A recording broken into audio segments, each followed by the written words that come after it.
It's frequently said that behind every great man there's a woman. And our Miss Brooks, who teaches English at Madison High School, is convinced of the validity of that remark. It's true that in the years she's been going with Philip Boynton, there may have been times when he's been unaffectionate or even inattentive toward her. But of one thing she's been certain, that one and only one woman has had any influence on his life. Yes, indeed. And that woman, I'm proud to say, is his mother. I wouldn't say that Pilsy is tied to his mother's apron string, because since I've known her, she's never worn an apron. However, he certainly depends on his mother's opinion in practically everything. At times, this isn't bad, because I know she's fond of me, and her impending Thanksgiving visit this past week seemed to produce some excellent results. Last Wednesday morning, Mr. Boynton broke a precedent and invited me on his customary early morning nature walk. It was beautiful in the park early in the morning, and as we walked along, with the sun barely visible above the treetops, I felt that Mr. Boynton, just as I, could feel the romantic implications of our setting. Suddenly he stopped, drew me toward him, and in a voice choked with emotion said, Miss Brooks, look over there. A perfect specimen of the sharp-shinned hawk. Mr. Boynton, is that all you have to say? Oh, no. The sharp-shinned hawk lives almost entirely on small birds, frequently raiding chicken farms. They're also destructive to quails.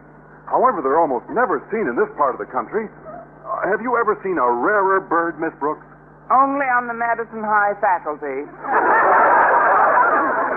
Mr. Boynton, is that why you asked me along on your walk this morning? To show me specimens of wildlife? Well, no, there was another reason. It was partly Mother's doing. I thought so. Yes. She called me at school yesterday and must have spent half an hour giving me advice. You'd be surprised what she thinks of you, Miss Brooks. You'd be surprised what I think of her, Mr. Boynton. But you shouldn't listen to everything your mother suggests. Oh, I don't. Even though Mom was a school teacher herself for many years, she does come up with some pretty peculiar notions. Can you imagine? Now she's after me to get married. As I say, follow everything your mother suggests. Right to the letter, Mr. Boynton. Well, if the truth be known, I have thought about it, Miss Brooks. But Mom's idea is that a man should marry a much younger woman than himself. A very young woman, in fact. A very young woman, Mr. Boynton? Mom doesn't mean some girl in her teens. Someone more in her early 20s. How much more? According to Mom, most women follow that song, they're either too young or too old. Remember that song, Miss Brooks? No, I can't say I do, Mr. Boynton. It was popular about 9 years ago. Oh, well, that explains it. It was before my time. 9 years ago? That was before your time? From now on, everything was before my time. That is, I don't remember every song from my early teens. Really, I don't know where you got Miss such Brooks. a type idea. Isn't that Miss Enright standing over there next to that gnarled oak? Why, so it is. For a moment, I couldn't tell them apart. Oh, and now she sees us. I wonder what she's doing out here. If I know Miss Enright, she was probably listening at the switchboard when your mother was speaking to you yesterday. She's been alternating with Harriet Conklin on the job since our switchboard operator quit again. Well, if it isn't dear, dear Mr. Boynton and his faithful bird dog. Imagine running into you out here. What a pleasant surprise. For whom? Good morning, Miss Enright. My, this is a coincidental meeting, isn't it? Yeah, particularly since you had those coincidental earphones over your coincidental ears at that coincidental switchboard yesterday. Well, darling, whatever are you talking about? I'm always taking long walks early in the morning. You really enjoy these nature walks too, Miss Enright? Enjoy them. I adore them. Why, I can't think of anything I'm closer to than Mother Nature. What about Father Time?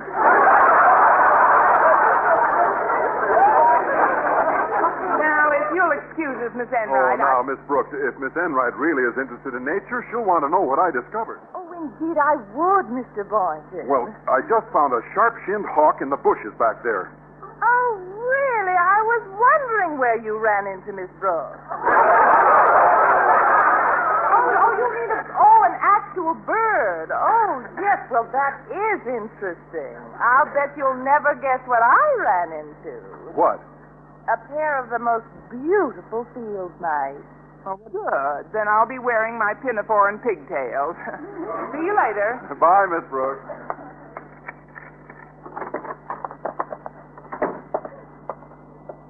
Oh, Connie, there you are. I was hoping you'd be back soon. How was your walk, dear? Well, it helped me to lose my appetite. Oh, did you eat on the way? No, we met Miss Enright. Well, anyway, the walk gave your face a bright glow, dear. Why, you even look younger. I ought to. I'm at least 9 years younger than when I started out. I've got a big surprise for you this morning, dear. Some people I know you'll be glad to see are in the next room. Really? What are their names? Odell. Come along, dear. They're waiting for you. Well, here they are, Connie. Mr. George Odell and his father. Mr. Odell says he's an old grad of yours. Well, I'm always glad to meet an old grad. How are you, George? You're shaking hands with my father. I'm your old grad, Miss Brooks. Oh, of course. How silly of me. Now, let's see. You must have graduated from Madison at least 3 or 4 years ago. No, I was in your English class when you were teaching at Jefferson High 9 years ago. You were just starting to teach then. I know. I began teaching there as soon as I got out of kindergarten. I was very young. You're probably just now getting started in the business world, eh, George? No, George is a doctor, Miss Brooks. A doctor. Well, that's just as well. The way I feel now, I'm going to need one. I knew you'd be surprised to see me, Miss Brooks. Oh, surprised isn't the word for it, George. How soon are you getting out of town? That is,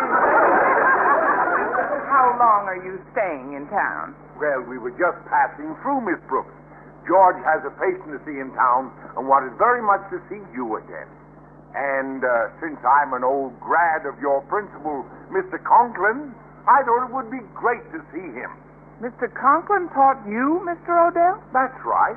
At McKinley High 30 years ago. He was just starting to teach himself at the time. I wonder if he's changed. No, he hasn't taught himself a thing since.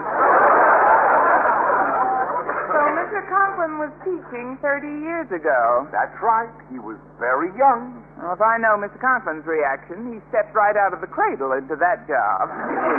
Well, it's certainly nice to see you both. I suppose you'll be in town at least a couple of hours. Oh, we planned on being here longer than that. How long? 3 or 4 hours? No, dear. They're staying overnight. And Connie, since George tells me he was such an old favorite of yours, I have another little surprise for you. What is it? I'm reasonably sure. I've asked him to stay with us overnight. Now, isn't that a real surprise for you? I may never recover.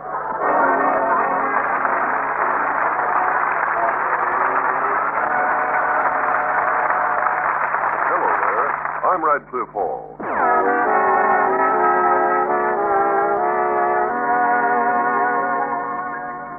Well, with Mr. Boynton's mother urging him to get married to a much younger woman, and with me doing my best to be that much younger woman, it was quite a problem when an old grad of mine decided to show up, particularly when said old grad happened to graduate from another school I had taught at 9 years ago and was staying at my house the same night Mr. Boynton's mother was due for a visit. I was passing the refuse cans in the main hall at noon, deeply engrossed in my problem, when I suddenly ran into something soft. No, Dad!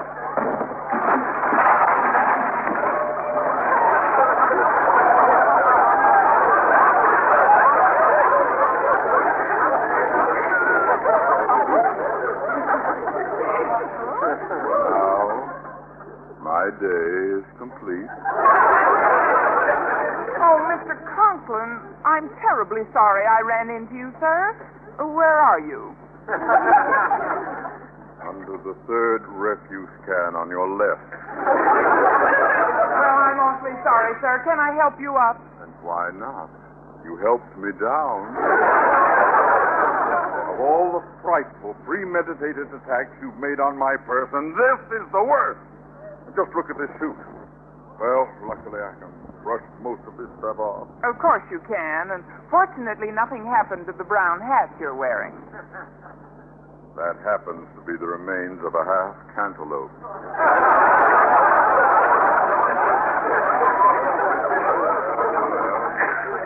Suppose I should consider myself fortunate that I'm still in one piece. And it so happens I wanted to see you anyway. I have a message for you. A message, sir? Yes. A George Odell called to see if there was anything he could bring over to your house this evening. Oh, yes, of course, George Odell. He's an old graduate of ours, sir. Graduated 2 or 3 years ago. 2 or 3 years ago, eh? He happens to be Dr. George Odell, Miss Brooks. Well, he always was a quick student. Don't you remember him, sir? Well, I can't say that I do, since I wasn't teaching at Jefferson High 9 years ago. Or was it 11 years ago? I'll settle for 9. However, I know how you feel, Miss Brooks, since I'm faced with a similar predicament. His father has the fantastic notion that I taught him 30 years ago. Can you imagine me teaching anyone anything 30 years ago?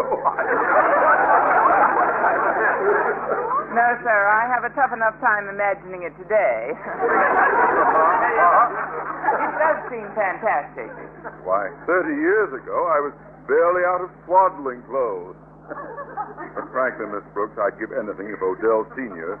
didn't think I was the same man who taught him years ago. But why, sir? Well, I'm up for the job of assistant school supervisor for this district. That would mean my relinquishing this position. However, the one obstacle in my way is that Mr. Stone wants a slightly younger man. The truth of the matter is I'm going on 44. Yes, sir, but where are you coming from?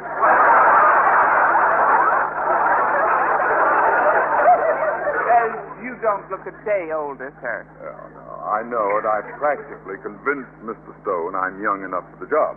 However, since Odell knows Mr. Stone, this could ruin the whole thing. I wish there was some way I could convince Odell I'm not the same man who taught him. Would you help me, Miss Brooks? Oh, yes, sir. I'd do anything to to help you. It really shouldn't be too difficult if he hasn't seen you in all these years. Why, all you really have to do is shave off your mustache and darken your hair at the temples. But he knows my name, Miss Brooks. Well, you could put a junior in front of it and say you were old Osgood Conklin's son. Yeah, it might work at that. But frankly, Miss Brooks, I haven't got the nerve to shave my mustache off myself. Would you be good enough to do it for me? I've got shaving cream and a razor in my... A razor in your hand!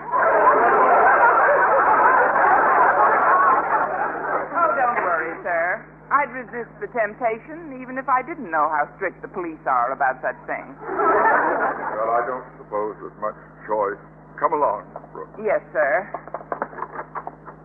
Now, you just get out the shaving cream and razor while I get a cupful of water from the cooler, and we'll go to work. Very well. Ah, here we are. Now, just sit down and put your head back. Oh. There. Now, hold still while I apply this shaving cream. Mr. Conklin, stop clutching my hand. This isn't going to hurt a bit. Now for a good dab of shaving cream. There. All right, sir, here we go. Goodbye, old friend. Now, there goes one side. Here goes the other. There we are. How does it look, Miss Brooks? Oh, fine, sir. I've never seen your face in the nude before.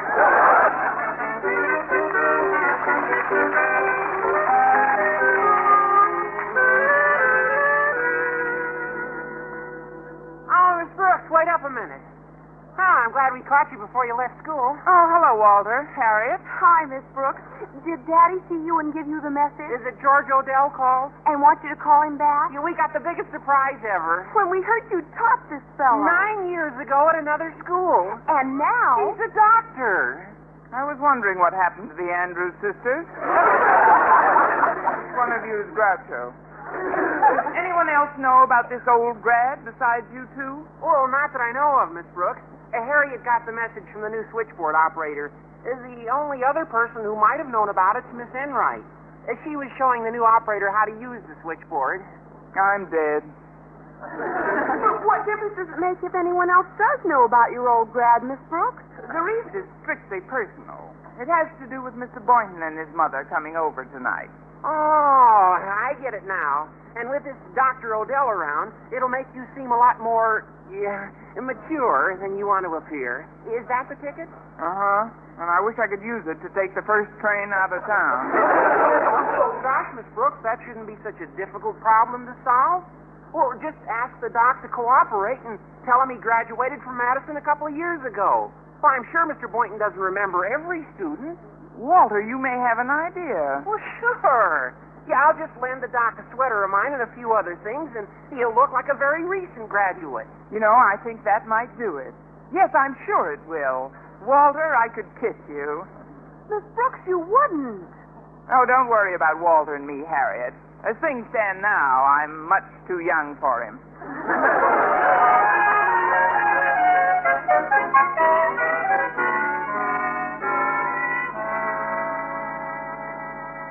It's awfully nice of you to help me out this way, Doc. Oh, not at all, Miss Brooks. I quite understand the situation now. Well, this Madison High sweater should help me look like a recent graduate. Yes, and that beanie with 2 propellers helps even more. Now all you need is a silly grin on your face, and you'll look like every member of my senior class. Well, I guess the Boyntons ought to be here any time now. Didn't you say 8:30, Miss Brooks? Yes, that's right, and Mr. Boynton's always right on the dot. Well, my watch says 8:30 and 30 seconds now. Your watch is 30 seconds fast.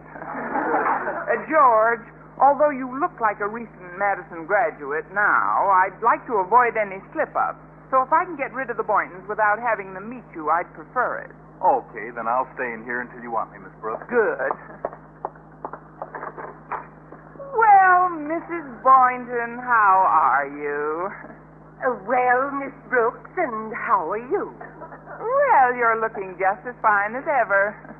Well, you're looking just as fine as ever, too. Well, you certainly haven't changed a bit.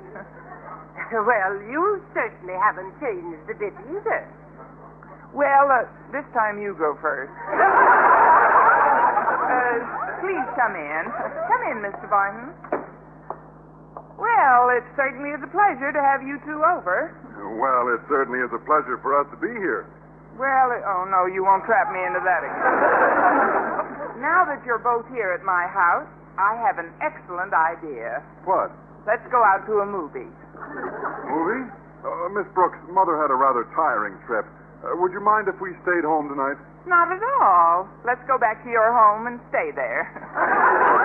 Well, what Philip meant is that we'd prefer to visit with you here this evening. Now, that wouldn't inconvenience you, would it? Oh, no, of course not. But it's rather stuffy in here. The heating system's on the blink, and it's awfully warm. Anyway, Miss Brooks, we're both extremely anxious to meet the old grad Miss Enright told me about. Yes, sir, it's getting warmer by the minute. What a fantastic story she told me about him, too. Wait till you hear it, it'll kill you. It may, at that.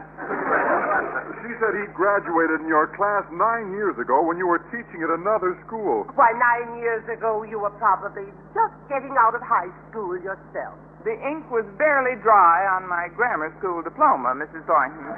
But if you'd like to meet our old graduate, George Odell, he's reading in the other room. Oh, Georgie! Wait till you see him. He graduated from Madison 3 years ago.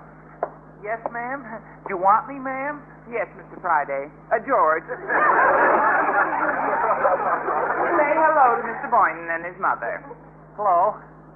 I hope we didn't interrupt your reading, George. Oh, that's okay. I'd gotten through the part where the Batman killed the purple giant with his ray gun. As you can see, a typical graduate of Madison High. George graduated 3 years ago. 3 years ago? That's strange. I would have remembered him if he graduated then. Well, certainly you can't remember every student who graduated from the school, Mr. Boynton, but George said he remembered you, didn't you, George? Yeah, sure. Mr. Boynton's the best French teacher I ever had. I teach biology. It probably sounded like French. What did you expect? If you can't remember him, why should he remember you? But I remembered most other students, Miss Brooks. Did you participate in any extracurricular activities, George? Well, I was on the debating team 3 years ago. I was coach that year. Well, it's certainly too bad nobody bothered to introduce you two. But I don't see why... And very welcome, too. I'll get it. Miss Enright. Good evening, Miss Brooks. I was just driving by, so I thought I'd drop in and see Mrs. Boynton and meet that old grad of yours. You don't mind if I come in to you, darling? I don't know what else I can do with your foot in the door. Good evening, Miss Enright. Well, Mr. Boynton, and your dear, dear mother. How are you, dear, dear Mrs. Boynton? One more dear, and you'll be over the limit. Oh, and this must be your old graduate, Miss Brooks. Funny, George graduated from Madison 3 years ago, but I can't seem to remember him. Can you, Miss Enright? Of course I can. Suddenly I'm beginning to feel faint. Oh, Miss Enright. Miss Enright, what is it? Oh, I don't know. Everything's beginning to go round. Please, maybe you'd better get me a doctor. Good heavens, she's fainted. Maybe if I slap her face, it would bring her around. Oh, no, let me have the fun. I suggest some water. Oh, that's an idea. Mr. Boynton, dash out into the kitchen and get a bucketful, and we'll throw it on her. Oh, where am I? In the middle of the best sickbed scene since Camille. Oh, I have such pain. Get me a doctor. Please, get me a doctor quickly. All right, Miss Enright, if you'll wait a moment, I'll see what I can do. I've got my little black bag in the closet. Your little black bag? He's got to have some place to put his little comic books, doesn't he?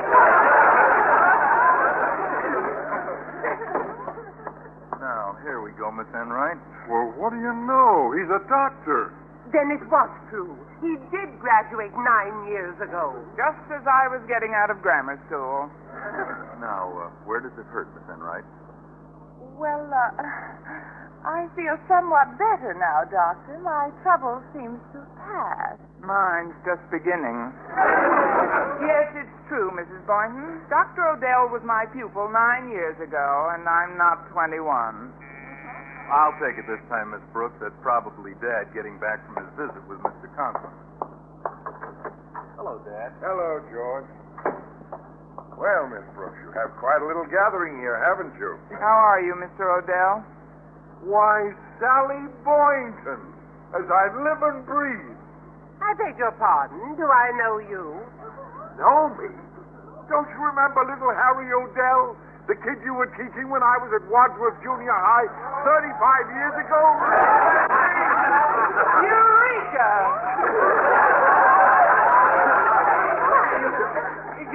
You must have the wrong woman. I was a mere slip of a girl 35 years ago. Why, you yourself can't be over 40. Well, that brings George down to 19 and me back to 21. Thanks, Mr. Odell. Oh, well, anyway, Miss Brooks, what difference does age make? If I've said that to my Philip once, I've said it to him 50 times recently. But, Mother, for the last few weeks, you've been insisting... You heard your mother, my Philip. Mr. Boynton. And I agree with her. There's only one age qualification that I must insist on. What's that, Miss Brooks? That the Justice of the Peace is young enough to remain standing throughout the ceremony.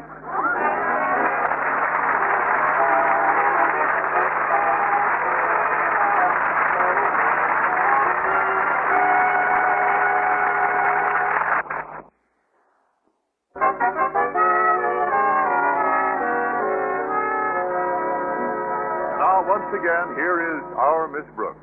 Well, when Mr. Odell Sr. recognized Mrs. Boynton as his old teacher, it appeared to settle the age problem once and for all.